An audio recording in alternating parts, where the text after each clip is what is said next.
భారత్ పాకిస్తాన్ మధ్య ఉద్రిక్త పరిస్థితుల నేపథ్యంలో రోజుకు సంచలన అంశాలు బయటకు వస్తున్నాయి. ఈ వ్యవహారంలో ఇప్పటికే అమెరికా అధ్యక్షుడు డొనాల్డ్ ట్రంప్ వ్యవహరిస్తున్న తీరుపై సర్వత్రా ఆందోళన వ్యక్తమవుతోంది.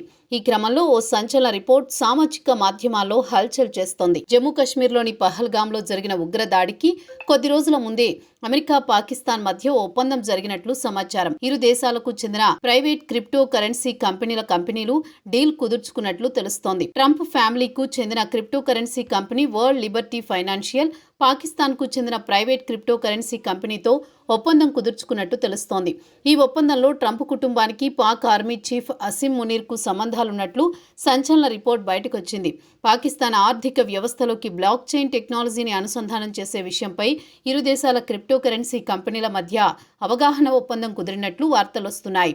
ఈ క్రమంలో అమెరికా అధ్యక్షుడు ట్రంప్పై విమర్శలు వెల్లువెత్తుతున్నాయి. ట్రంప్ ఫ్యామిలీకి చెందిన crypto currency company world Liberty financial Trump కుమారులు ఎరిక్ ట్రంప్ జూనియర్ కు వాటా ఉంది. అలాగే ట్రంప్ అల్లుడు జారెడ్ కుష్నర్ కు కూడా 60% వాటా ఉన్నట్టు సమాచారం. ఈ ఏప్రిల్లో ఈ కంపెనీ పాకిస్తాన్ కు చెందిన క్రిప్టో కౌన్సిల్ తో ఒప్పందం కుదుర్చుకున్నట్లు తెలుస్తోంది. ఈ విషయంపైనే ఒప్పందం కుదుర్చుకునేందుకు అమెరికా నుంచి క్రిప్టో కరెన్సీకు చెందిన అధికారులు పాకిస్తాన్ కు రాగా వారిని Pak army chief Asim Munir grand గా వెల్కమ్ చెప్పారని సమాచారం. ఈ మేరకు అమెరికా ప్రతినిధులు పాక్ ప్రధాని షెహబాజ్ షరీఫ్, ఆర్మీ చీఫ్ మునీర్ తో కలిపి చర్చలు జరిపినట్లు తెలుస్తోంది. అయితే ఈ ఒప్పందంలో మునీర్ జోక్యం చేసుకోవడంపై విమర్శలు వెల్లువెత్తుతున్నాయి. ఏదైనా దేశ భద్రత, టెర్రరిజం, ఇతర అంశాలపై చర్చించారా అన్న ప్రశ్నలు బయటకొస్తున్నాయి. అయితే ఈ ఒప్పందం ద్వారా బ్లాక్ చైన్ సాంకేతికతను పాక్ ఆర్థిక వ్యవస్థలో చొప్పించేందుకు అనుమతి లభించిందని పాకిస్తాన్ మీడియా పేర్కొంది.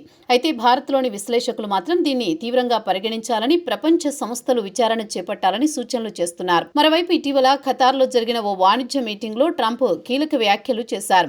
ఆయన వెంట యాపిల్ సీఈఓ టిమ్ కుక్ కూడా ఉన్నారు. నాకు టిమ్ కుక్ తో చిన్న సమస్య ఉంది. ఆయన భారత్లో యాపిల్ ప్లాంట్ పెట్టాలని అనుకున్నారు. కానీ అలా చేయడం నాకు ఇష్టం లేదని చెప్పాను. భారత్లో టారిఫ్లు అధికం, అమెరికాలో ఉత్పత్తి పెంచండి అని ట్రంప్ పేర్కొనడం సర్వత్రా చర్చనీయాంశంగా మారింది.